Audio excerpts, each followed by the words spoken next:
정부 연휴 부동산 대책으로 분양장이 달아오르면서 3분기 주택 미분 시장이 2분기에 비해 10,000가구 이상 줄었습니다. 하지만 서울 아파트 전셋값은 꾸준히 올라 전세난은 더욱 심화되고 있습니다. 정찬신 기자가 소개합니다. 지난 3분기 전국 미분양 주택이 크게 줄어든 것으로 집계됐습니다.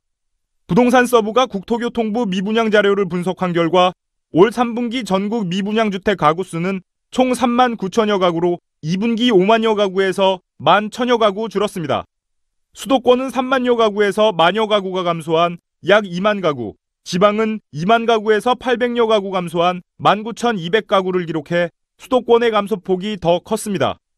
정부의 연이은 부동산 경기 부양책과 건설사들의 충분한 분양 물량이 한몫한 것으로 풀이됩니다. 최근 들어 분양 시장이 호황을 보이고 있는 데다가 전세난이 오래 지속되면서 미분양 아파트에 관심을 갖는 내 집 마련 수요자들이 늘고 있습니다. 이런 영향으로 수도권 미분양 적재 지역에서 미분양이 빠르게 감소되고 있습니다. 하지만 분양시장의 열기가 전셋값의 고공행진을 막지는 못하고 있습니다. 초저금리 기조가 계속되면서 집주인들이 전셋집을 월세로 돌리고 있기 때문입니다. 서울의 아파트 전셋값은 1년 사이 평균 2,700만 원 오른 것으로 나타났습니다.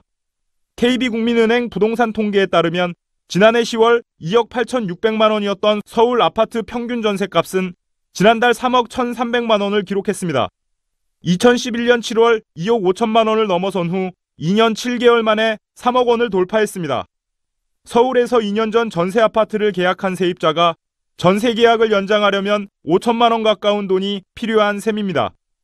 전용 면적 85제곱미터 아파트를 기준으로 1년 새 전셋값이 가장 많이 오른 곳은 서초구로 4,715만 원이 뛰었습니다.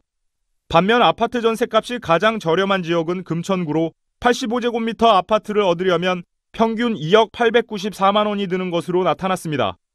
85제곱미터 아파트의 평균 전셋값이 2억 5천만 원 미친 지역은 중랑구와 도봉구, 노원구, 강북구 등 총 5개 구에 불과했습니다.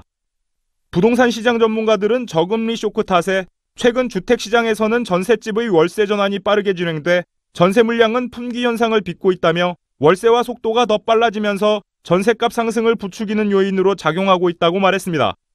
서울경제TV 정창신입니다.